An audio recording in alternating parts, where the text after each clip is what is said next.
नमस्कार दोस्तों, देश के 4 राज्यों और एक केंद्र शासित प्रदेश में विधानसभा चुनाव के नतीजे 2 मई को आ गए हैं। ये राज्य हैं पश्चिम बंगाल, असम, तमिलनाडु, केरल और पुडुचेरी। इन चुनावों के नतीजे अपने पक्ष में करने के लिए सभी पार्टियों ने अपनी पूरी ताकत लगा दी थी। अपनी इस वीडियो में एक एक राज्य के फाइनल नतीजे के बारे में आपको बताते हुए चलते हैं। अगर आप मेरे चैनल पर पहली बार आए हैं तो मेरे YouTube चैनल देशभक्त को सब्सक्राइब जरूर करें और साथ में बने घंटी के निशान को क्लिक करना ना भूलें। दोस्तों, सबसे पहले बात करते हैं पुडुचेरी की। असलियत में पुडुचेरी एक केंद्र शासित प्रदेश है जहां की सभी 30 सीटों पर एक ही चरण में 6 अप्रैल को वोटिंग हुई थी। 2016 के विधानसभा चुनाव में यूपीए ने 17 सीटों के साथ सरकार बनाई थी। एनडीए को 12 सीट और अन्य के खाते में 1 सीट आई थी, लेकिन इस विधानसभा चुनाव में 17 सीटें जीतकर एनडीए सरकार बनाने की हालत में आ गई है। ये एक बड़ा उलटफेर है, जबकि कांग्रेस गठबंधन और अन्यों को मात्र 14 सीटों से संतोष करना पड़ा है। अधिकतर सर्वे एजेंसियों ने पुडुचेरी में इस बार एनडीए को 16 से लेकर 24 सीटों के बीच में सीट देकर सरकार बनाने का अनुमान लगाया था। इस तरह से देखा जाए तो सर्वे एजेंसी काफ़ी हद तक अनुमान लगाने में कामयाब रही हैं। ये भाजपा के लिए एक बड़ी उपलब्धि भी है कि अपने विजयी राज्यों की लिस्ट में एक केंद्र शासित राज्य बढ़ाने में कामयाब रही है, जबकि कांग्रेस के लिए ये नुकसान का सौदा रहा है। अब बात करते हैं असम की, जहां पर कुल 126 सीटों के लिए कुल 3 चरणों में वोटिंग हुई। यहां सरकार बनाने के लिए जादुई आंकड़ा 64 है। यहां पिछले विधानसभा चुनाव में भाजपा और सहयोगी दलों ने जबरदस्त प्रदर्शन करते हुए 86 सीट जीतकर सरकार बनाई थी। कांग्रेस को शर्मनाक प्रदर्शन के साथ 26 सीटें मिली थी और अन्य के खाते में 13 सीट गई। इस बार फिर से एक बार भाजपा गठबंधन 75 सीटों के साथ असम में वापसी कर रहा है, जबकि कांग्रेस गठबंधन को 50 सीटों से संतोष करना पड़ेगा। कांग्रेस एक बार फिर से सत्ता से दूर रही है, लेकिन उसने अपनी सीटों में इस बार इजाफा किया है। कांग्रेस ने एक तरह से अपनी सीटों को लगभग दुगना कर लिया है, लेकिन अन्यों को इस बार एक सीट के साथ बड़ा नुकसान उठाना पड़ा है। सी वोटर और टाइम्स नाउ के सर्वे में भी मामूली बढ़त के साथ भाजपा गठबंधन की सरकार बन रही थी। दोस्तों, अब नंबर आता है केरल का, जहां की सभी 140 सीटों पर एक ही चरण में 6 अप्रैल को वोटिंग हुई। यहां पर यह बताना जरूरी होगा कि केरल के अंदर भारतीय जनता पार्टी का कोई खास अस्तित्व नहीं है। यहां पर मुख्य मुकाबला एलडीएफ और यूडीएफ के बीच में होता है। अगर पिछले चुनाव की बात करें तो सीपीआईएम की सहयोगी पार्टी एलडीएफ ने 91 सीटें जीतकर सरकार बना ली थी, जबकि कांग्रेस की सहयोगी यूडीएफ को मात्र 47 सीटों पर संतोष करना पड़ा था।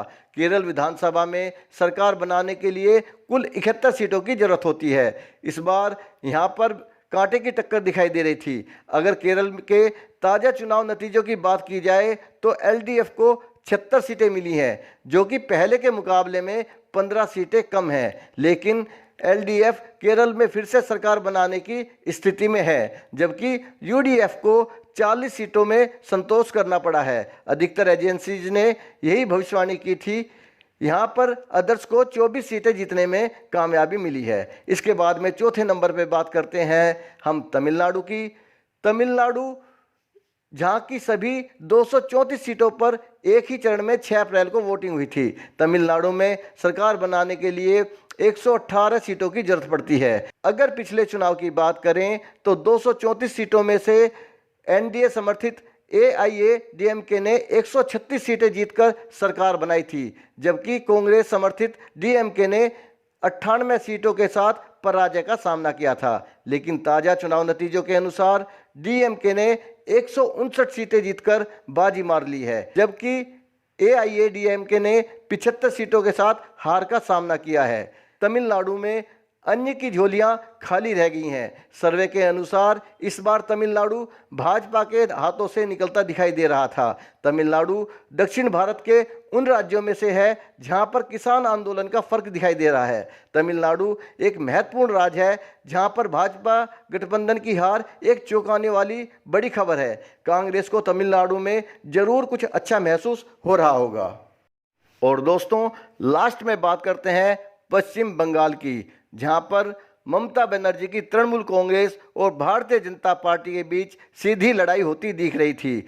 यहाँ न सिर्फ राजनीतिक हथकंडों का उपयोग हो रहा था, बल्कि यहाँ पर हिंसा और बाहुबल की लड़ाई भी सामने आ रही थी। इसलिए पूरे देश की नज़रें पश्चिम बंगाल पर जाकर ठहर जा रही थी। पश्चिम बंगाल में विधानसभा की 294 सीटें हैं। यहाँ सरकार बनाने के लिए कुल 148 सीटों की जरूरत पड़ती है।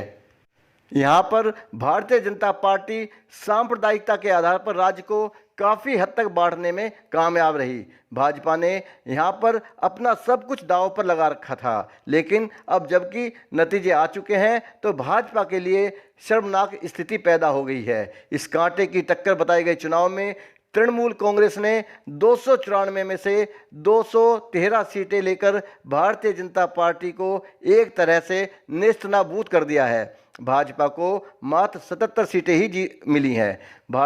ममता बनर्जी ने भाजपा की सारी उम्मीदों को धराशायी कर दिया। तृणमूल कांग्रेस ने 213 सीटें लेकर सारी एग्जिट पोलों की बखिया उधेड़ दी। हालांकि ममता बनर्जी नंदीग्राम से अपनी सीट शुभेंदु अधिकारी के हाथों गंवा चुकी हैं, लेकिन बंगाल में उन्होंने अपना परचम लहरा दिया है।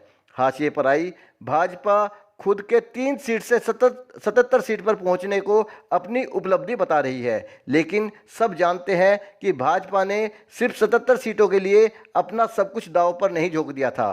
पश्चिम बंगाल में कांग्रेस का सूपड़ा बिल्कुल साफ हो गया है और इन्हें यहाँ कोई सीट नहीं मिल पाई है। इन चुनाव नतीजों से ये बात सामने आई है कि अगर विपक्ष मजबूत हो तो मोदी जी को हराना कोई असंभव काम नहीं है। चुनाव के परिणामों को देखकर महसूस होता है कि इन चुनावों में महंगाई और किसान आंदोलन भी कहीं ना कहीं एक मुद्दा रहे हैं, जिन्होंने परिणामों को काफ़ी हद तक प्रभावित किया है।